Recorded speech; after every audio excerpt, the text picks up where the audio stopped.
We do not owe anyone our unkempt selves or any version of ourselves that is not upkept to the degree that we want to present to others. And that's going to be unique to every person. I say this after an interaction I had yesterday evening with one gentleman in particular, but there were a group of maybe 3 guys, one of whom I had met before at this club that I was at, 2 that I just met yesterday evening, okay? I'm at a drag show. It's for this largely trans event here in Portland, and we struck up a conversation on the patio. It was great. They were very complimentary. We start talking about the drag scene and the queer scene and whatnot. And this conversation ends up going to another bar where yet another friend of mine who hosted the show we were at also ended up, right?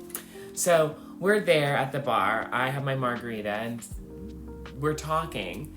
The people are very complimentary, but at one point this guy says, you know, I need to have you over. Like, we need to come over and hang out. Like, I want to see the real, like, raw, unfiltered you. I'm ready for it to see you. No makeup, sweat. Like, I love this, but I need you to come over, like, no makeup, sweatpants, and we need to talk.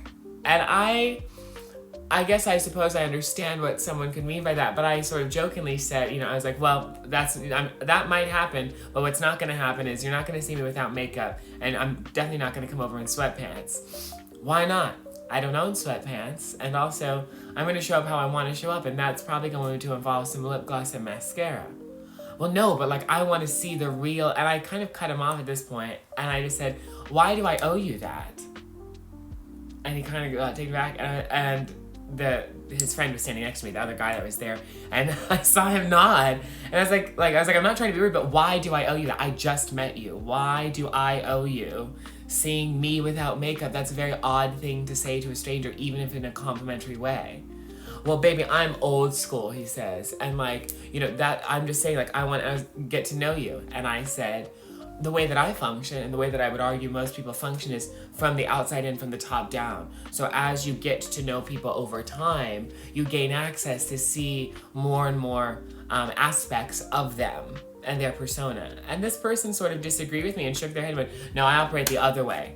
And I was like, well, that's not a productive way. Like that I don't owe you that. I don't owe anyone that. That's not productive for me. And I would argue that's not productive for most people, and when it comes to fostering relationships.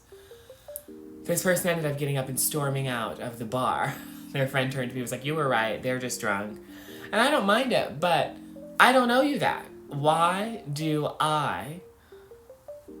should I owe you seeing me unkempt or not put together or expressing myself in a way that isn't authentic to me? I would argue that you're seeing for some of yourself aware enough to present yourself in a way that's been thought out, then anyone that interacts with me is getting my most authentic self.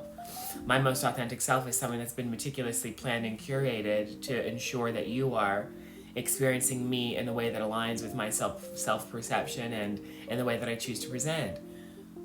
Micellar water on this face or me in cotton blend sweatpants isn't going to change that.